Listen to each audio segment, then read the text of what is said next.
কে শ্রদ্ধেয় পরিচালক মহাশয় আমাকে নির্দেশ করেছে কিছু সময় ইষ্ট প্রসঙ্গ করার জন্য। একটু আগে ভাই যে গান গাইল এমন মতন ওয়াকানা, সত্যি আমরা খুব ভাগ্যবান যে এই নাম পেয়েছি। আমরা প্রত্যেকে জানি যে দীক্ষার সময় যে বীজদান দেওয়া হয় তা মনন করতে হয়। নাম করতে করতে করতে করতে আমরা জানি কি হয়, নামে আমাদের তীক্ষ্ণ বোধ আসে। নাম করতে করতে যে ঈশ্বর বোধ, ঠাকুর বোধ আসে এবং তার যে দেওয়া যে বিধান যেটা আছে, যাকে আমরা যোজন বলি, নাম করতেই করতে কি হয়, ওই যাজন এবং আমাদের ইষ্টবিধি ঠিক হয়। বর্তমানে আমরা দেখছি লক্ষ লক্ষ লোক ইষ্টবিধি ছাড়া। কেন হয়েছে? যে বীজদান পেয়েছিলেন তারা, বা আমরা যারা পেয়েছি বর্তমানেও, সেই নামটা আমাদের ঠিক হচ্ছে না। নামে কি করে মানুষকে তীক্ষ্ণ করে তুলে, তার বোধ শক্তি, তার ভক্তি, তার প্রেম, ভালোবাসা ঈশ্বরের প্রতি জাগিয়ে তোলে। আমার ঈশ্বর বোধ যদি ঠিক মতো না জাগে, আমি ঠাকুরকে যদি ঠিকভাবে ভালোবাসতে না পারি, তাহলে কাউকে ভালোবাসতে পারবো না। আমার মা, বাবা, ভাই, বোন, পাড়া প্রতিবেশী, আচার্য, যারা ঠাকুর পরিবার যারা আছেন, প্রত্যেকে সেই বোধটা কোথা থেকে আসবে? নাম ধ্যান থেকে আসবে। এবং এই নাম ধ্যান করতে কি হয়, আপনারা অনেকে দেখছেন যে সন্ন্যাসী যারা, অনেক সন্ন্যাসী কি করে ওই লোহার শিকল বানিয়ে চিহ্ন দিয়ে শরীরের মধ্যে রাখেন। তারা কি করেন যে যাতে ঘুমোতে পারেন না, রাত্রে বসে নাম করেন ওরা ঈশ্বর প্রাপ্তির জন্য। আমার একটা ঘটনা মনে হয়েছে, আজ থেকে প্রায় 35-40 বছর আগের ঘটনা হবে।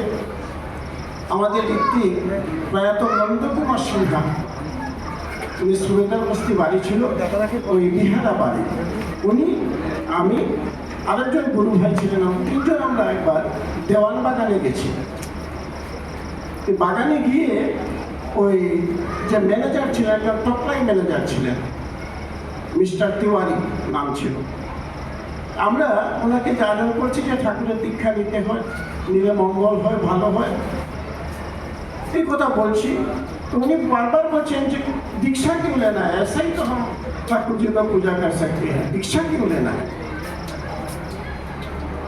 তখন আমরা বললাম যে দেখেন, দীক্ষা নেওয়ার পরে তার সঙ্গে আমরা যুক্ত হই। যুক্ত হওয়ার পরে যখন তার নাম ধ্যান করি, তখন আমার যে রিডিং নেওয়ার ক্যাপাসিটি বা ইনটিউশন যেটা আছে, সেটা ডেভেলপ হয়ে যায়, থিঙ্কিং ক্যাপাসিটি ডেভেলপ হয়ে যায়। তখন আমার বোধের মধ্যে আসে, ঠাকুর বলে দেন যে আমার কোন দিকে গেলে মঙ্গল হবে, কোন দিকে গেলে অমঙ্গল হবে। এইরকম একটা আমাদের যে রিডিং নেওয়ার ক্যাপাসিটিটা ডেভেলপ হয়ে যায়, এর জন্য দীক্ষা নিতে হয়। তখন এই ভদ্রলোক বলে, হ্যাঁ কবি কবি ऐसा होता है। যে ওনার বাড়ি ছিল লখনৌ ছিল বাড়ি।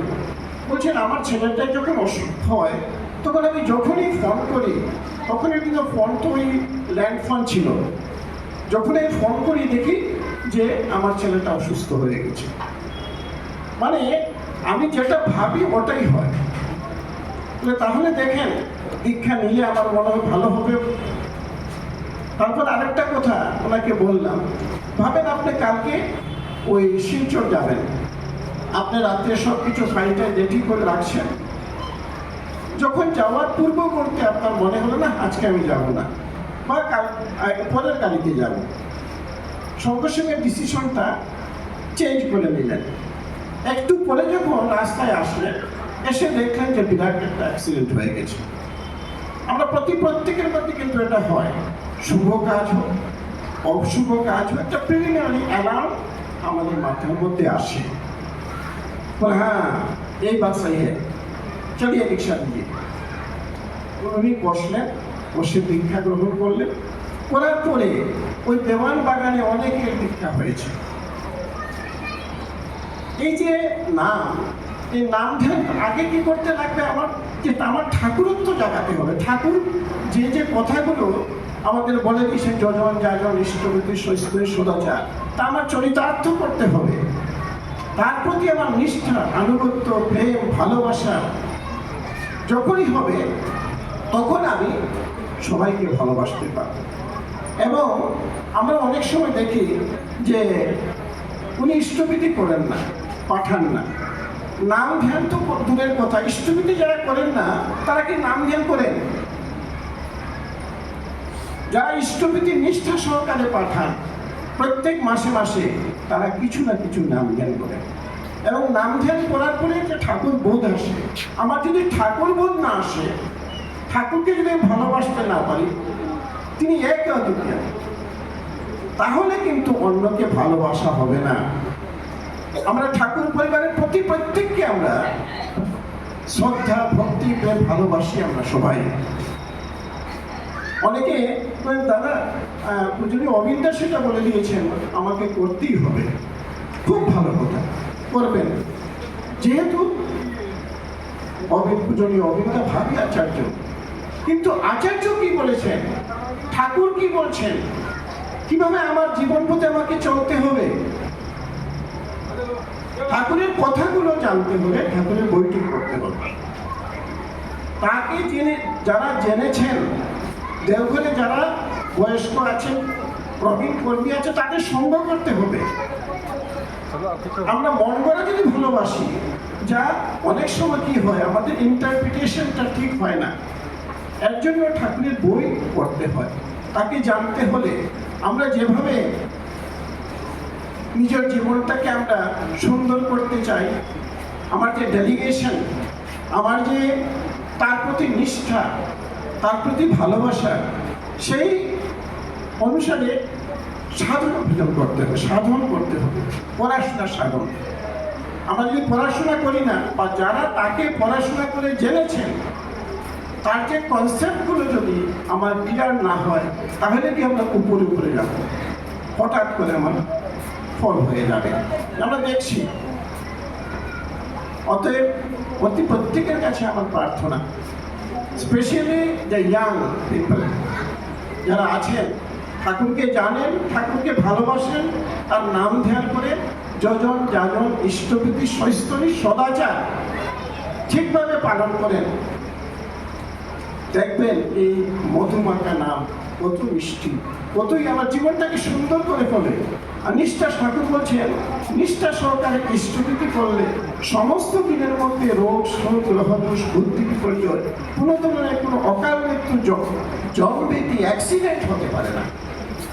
চিন্তা করেন, আমি ঠাকুরকে ধরেছি 30 বছর 40 বছর হয়ে গেছে, আমার দুমুঠো ভার দিচ্ছে না, মানে কি? তার কর্ম আমি করছি না।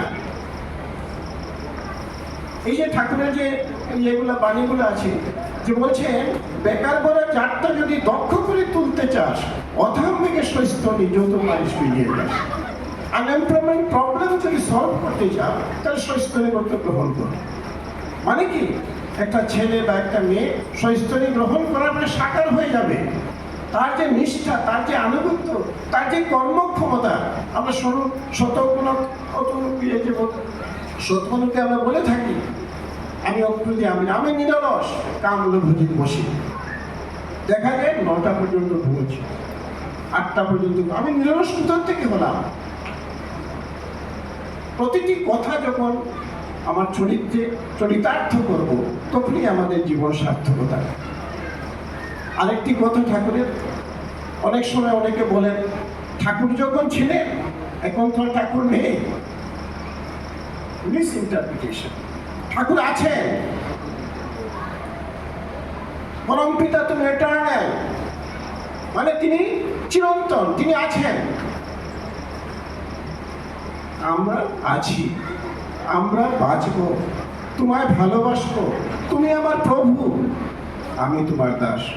সবার মঙ্গল প্রার্থনা করে আমার কথা এখানে শেষ করি। জয় গুরু।